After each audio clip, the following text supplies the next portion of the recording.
Hi hello ನಮಸ್ತೆ ಎಲ್ಲರಿಗೂ. So ಇವತ್ತಿನ ವಿಚಾರ ಏನಪ್ಪಾ ಅಂತಂದ್ರೆ, ಯಾರೆಲ್ಲ 4, 13, 22 ಹಾಗೆ 31ನೇ ಡೇಟ್ ಅಲ್ಲಿ ಹುಟ್ಟಿದ್ದೀರಾ, ಸೊ ಯಾವುದೇ ತಿಂಗಳಿನ 4 ಅನ್ನೋ ನಂಬರ್ ಅಲ್ಲಿ ನೀವೇನಾದ್ರೂ ಹುಟ್ಟಿದ್ರೆ ನಿಮಗೋಸ್ಕರ ಈ ವಿಡಿಯೋ. ಸೊ 4ನೇ ನಂಬರ್ಗೆ 2025 ಹೇಗಿದೆ ಲಕ್, ನಿಮ್ಮ ಲಕ್ ನೋಡೋಣ. ಓಕೆ, ಸೊ ಈ ವರ್ಷದಲ್ಲಿ 4 ನಂಬರ್ಗೆ 9 ನಂಬರ್ ಯಾವ ತರ ಇರುತ್ತಪ್ಪ ಅಂತ ಅನ್ನೋದೇ ಆದ್ರೆ, ಲಾಸ್ಟ್ ಇಯರ್ ಅಲ್ಲಿ ಸ್ವಲ್ಪ ಸ್ಟ್ರಗಲಿಂಗ್ ಮಾಡಿದ್ರಿ, ಈ ವರ್ಷದಲ್ಲಿ ಇನ್ನೂ ಸ್ವಲ್ಪ ಇರುತ್ತೆ, ಬಟ್ ಲಾಸ್ಟ್ ಇಯರ್ ಗಿಂತ ಈ ವರ್ಷ ಬೆಟರ್ ಆಗಿರುತ್ತೆ. ಆದ್ರೂ ಕೂಡ ಕೇರ್ಫುಲ್ ಆಗಿರಿ ಅಂತ ಹೇಳ್ತೀನಿ. ಯಾವುದೇ ಒಂದು ಬಿಸ್ನೆಸ್ಗೆ ಇನ್ವೆಸ್ಟ್ಮೆಂಟ್ ಬೇಡ, ಯಾವುದೇ ಒಂದು ಹಣಕಾಸಿನ ವಿಷಯದಲ್ಲಿ ಹುಷಾರಾಗಿರಿ ಅಂತ ಹೇಳ್ತೀನಿ.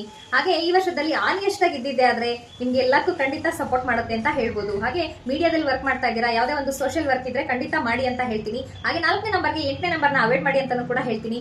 ಸೊ ನೆಕ್ಸ್ಟ್ ನಿಮ್ಮ ಫ್ಯೂಚರ್ ಹೇಗಿದೆ ಅಂತ ಖಂಡಿತ ನಾನು ತಿಳಿಸ್ಕೊಡ್ತೀನಿ. ಹಾಗೆ ನಿಮ್ಮ ಪರ್ಸನಲ್ ದಶಾಭುಕ್ತಿಗಳು ಹೇಗಿದೆ ನಿಮ್ಮ ಡೇಟ್ ಆಫ್ ಬರ್ತ್ ಮೇಲೆ ಅದು ಡಿಸೈಡ್ ಆಗಿರುತ್ತೆ ಅಂತ ಹೇಳ್ತಾ, ಸೊ ನಮಸ್ತೆ ವೀಕ್ಷಕರೇ, ನನ್ನ ಹೆಸರು ಕಾವ್ಯ ಪಟೇಲ್, ಮೋಸ್ಟರ್ ನ್ಯೂಮಾಲಜಿಸ್ಟ್. ನನ್ನ ಯೂಟ್ಯೂಬ್ ಚಾನಲ್ ನ ವಾಚ್ ಮಾಡಿದಕ್ಕಾಗಿ ಥ್ಯಾಂಕ್ ಯು ಸೋ ಮಚ್. ಯಾರೆಲ್ಲ ಹೊಸಬ್ರು ನನ್ನ ಚಾನಲ್ ನೋಡ್ತಾ ಇದ್ದೀರಾ, ಸಬ್ಸ್ಕ್ರೈಬ್ ಮಾಡ್ಕೊಳ್ಳಿ. ಮುಂಬರುವ ದಿನಗಳಲ್ಲಿ ಹೊಸ ವಿಡಿಯೋ ಬರುತ್ತೆ ಅಂತ ಹೇಳ್ತಾ ಲೈಕ್ ಮಾಡಿ ಹಾಗೆ ಶೇರ್ ಮಾಡಿ ಅಂತ ಹೇಳ್ತಾ thank you so much. You are watching.